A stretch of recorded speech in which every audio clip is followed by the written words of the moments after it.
tous les chefs religieux, les leaders d'opinion, les amis du Sénégal ont proposé, ont suggéré que les acteurs puissent s'asseoir et parler.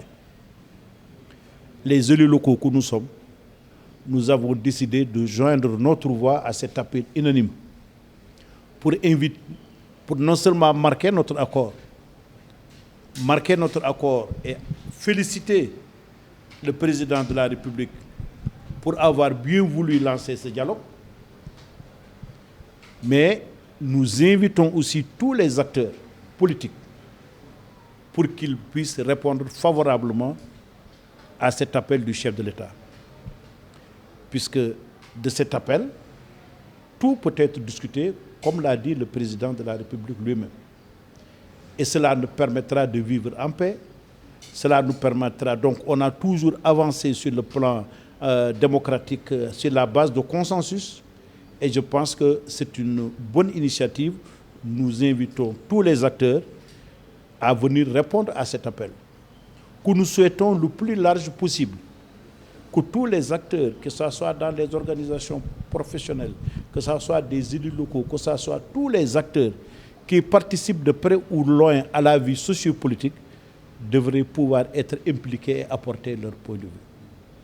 Et c'est pour ces raisons que nous avons décidé vraiment de faire part de cette conviction que nous avons et réitérer notre appel au dialogue. Le deuxième point que je voulais ajouter et qui est important pour nous, les acteurs territoriaux, c'est cet effort aussi que l'État a consenti cette année pour donner 100 milliards, mettre à disposition à la campagne agricole 100 milliards de francs.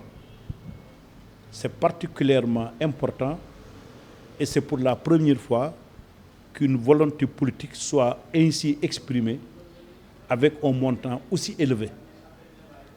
Cela confirme en tout cas l'engagement que le chef de l'État a pris pour travailler activement à la souveraineté alimentaire du Sénégal. Et nous, les élus locaux aussi, nous profitons de cette occasion pour pouvoir le remercier, le féliciter et l'encourager. Et souhaitant également que dans la mise en œuvre de cette politique agricole, que les élus territoriaux, en leur qualité de porte-voix des populations, puissent être impliqués dans la mise en œuvre, dans la réflexion et dans la définition de la stratégie qui doit être utilisée pour en tout cas gérer cette enveloppe qui est mise à la disposition des agriculteurs. Nous sommes ici dans nos diversités. L'association des départements, l'association des maires, ce ne sont pas des organisations, comment dirais-je, politiques, partisanes.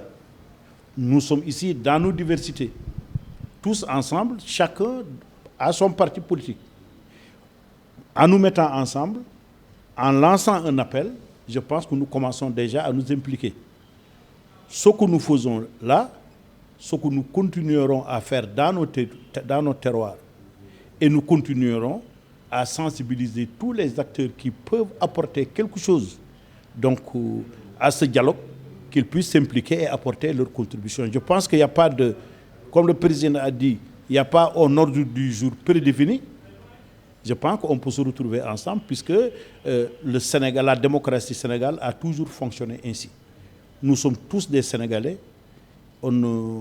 Quelles que soient nos convictions politiques, quelles que soient nos divergences, nous sommes des Sénégalais, nous restons des Sénégalais.